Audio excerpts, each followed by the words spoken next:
Welcome to Hiroshi Matsuda's Neuroimaging Complete 9. Let us consider the role of VSRAD, a brain MRI analysis software, in the diagnosis of Alzheimer's disease. VSRAD is an MRI-based atrophy assessment software for dementia approved as a medical device in Japan. First, let us classify brain atrophy patterns in Alzheimer's disease. The most common type is the typical type, in which atrophy is seen in the medial temporal lobe and in the temporoparietal cortex, including the posterior cingulate gyrus and precuneus. It is found in more than 50% of cases, although reports vary. The next most common type is the limbic predominant type, in which atrophy is mainly seen in the medial temporal lobe, and is found in approximately 20% of patients, most of whom are relatively elderly. Next is the hippocampal sparing type, in which atrophy is mainly seen in the temporoparietal cortex. This type is more common in younger patients, with a reported incidence in the 10% range. In this type, there is less significant impairment of memory, but rather a tendency toward configuration apraxia and other symptoms. In addition, a minimal atrophy type of Alzheimer's disease, in which atrophy is rarely seen, is found in about 10% of patients. Thus, in Alzheimer's disease, atrophy of the medial temporal lobe is present in nearly 80% of cases. Visual rating scales have been used to assess atrophy in this region. The most common visual rating scale is the one proposed by Shelton's, which focuses on the width of the choroid fissure, the width of the temporal horn of the lateral ventricle, and the height of the hippocampus on a coronal section of a T1 weighted MRI image, using a 5-point scale. Coronal images as assessed on the Shelton scale from 0 to 4. At scale 0, no cerebrospinal fluid is visible around the hippocampus. At scale 1, choroid fissure is slightly widened. At scale 2, moderate widening of the choroid fissure, mild enlargement of the temporal horn and mild loss of hippocampal height. At scale 3, marked widening of the choroid fissure, moderate enlargement of the temporal horn, and moderate loss of hippocampal height.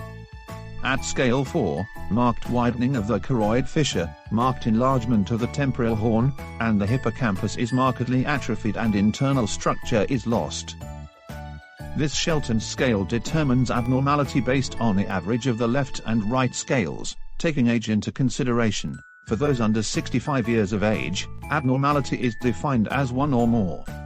For those between 65 and 74 years of age, 1.5 or more.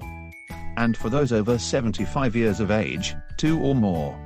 On the other hand, VSRAD software that automatically performs voxel-based morphometry on 3-dimensional T1 weighted images, compares the volume of the medial temporal region of interest, consisting of the hippocampus to the parahippocampal gyrus and amygdala, with the image database of older healthy subjects. This volume of the medial temporal lobe is normalized by dividing it by the volume of gray matter of the whole brain. The main reason for this is to reduce the variability of signal intensity among MRI scanners. The Z-score obtained indicates how many standard deviations, atrophied, the volume is from the average volume in the database. There is also a value called ratio. This is the percentage of significant atrophy in the medial temporal lobe divided by the percentage of significant atrophy in the whole brain, and indicates the selectivity of medial temporal lobe atrophy. VSRAD can also evaluate atrophy of the entire brain by displaying a Z-score map on MRI images of the brain surface viewed from 8 different directions. From this brain surface display, atrophy of the temporal parietal cortex, including the posterior cingulate gyrus and precuneus, can be evaluated. Now let us compare the visual rating scale with the VSRAD Z-score. As the visual rating scale increases, the Z-score also increases. However, the standard deviation of the Z-score is large because there are some cases of discrepancy between the visual rating scale and the Z-score. There are cases where the Z-score is large in spite of visually mild atrophy, and there are cases where the Z-score is small even though visually moderate atrophy. The threshold for abnormal Z-scores is approximately 1.5 on average for the left and right hemispheres. Let's compare the visual evaluation scale and VSRAD ratio. The higher the visual rating scale, the higher the ratio, but the opposite is true at scale 4, where it decreases. This is because the selectivity of the medial temporal lobe atrophy decreases as the atrophy spreads outside the medial temporal lobe. The threshold for ratio abnormality is approximately 5. Now let us look at an individual case. He is a male in his late 70s with a score of 20 out of 30 on the Mini Mental State Examination MMSE. He is positive for amyloid PET and has been diagnosed with Alzheimer's disease. His visual rating scale is abnormal with an average of 3.5. Both Z-score and ratio are high in VSRAD, and brain surface imaging shows atrophy of the temporoparietal cortex, which is typical type. A woman in her late 60s with an MMSE score of 25.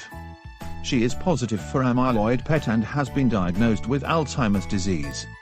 The mean visual rating scale is normal at 1.0, both Z-score and ratio are low in VSRAD, and brain surface imaging shows no distinct atrophy of the temporoparietal cortex, which is a minimal atrophy type.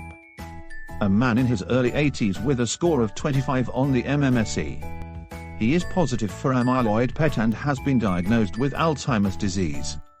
Despite a normal mean visual rating scale of 1.5, both Z-score and ratio are high in VSRAD, and brain surface imaging shows atrophy of the temporoparietal cortex, which is typical type. A man in his late 60s with a score of 29 on the MMSE. He is positive for amyloid PET and has been diagnosed with Alzheimer's disease. Despite a normal mean of 1 on the visual rating scale, both Z-score and ratio are high on the VSRAD. Brain surface imaging shows no atrophy of the temporoparietal cortex and is of the limbic predominant type.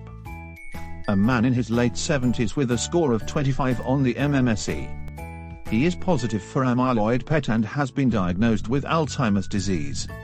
The mean of visual rating scale is normal at 0, and both Z-score and ratio are low in VSRAD. However, brain surface imaging shows atrophy of the temporoparietal cortex and hippocampal sparing type. A woman in her early 60s with a score of 24 on the MMSE. The mean of visual rating scale is abnormal with 3, and both Z-score and ratio are high in VSRAD, and brain surface imaging shows a limbic predominant type with no atrophy of the temporoparietal cortex. However, she is amyloid PET negative and does not have Alzheimer's disease. Let us summarize the usefulness of VSRAD in the diagnosis of Alzheimer's disease. First, it can capture selective atrophy of the medial temporal lobe more objectively than visual interpretation. In the typical type, in addition to atrophy of the medial temporal lobe, there is atrophy of the temporoparietal cortex. In addition to the typical type, there is a limbic predominant type that shows only medial temporal lobe atrophy, a hippocampal sparing type that shows only temporal parietal cortex atrophy, and a minimal atrophy type that shows little or no atrophy. The atrophy of the temporoparietal cortex can be assessed on VSRAD's brain surface images. It is important to note that selective atrophy of the medial temporal lobe can also be seen in diseases manifesting dementia other than Alzheimer's disease, such as argyrophilic grain disease, senile dementia of the neurofibrillary type, and limbic predominant age-related TDP-43 encephalopathy, so it is also important to evaluate with other modalities like brain perfusion SPECT in addition to MRI. Thank you for watching.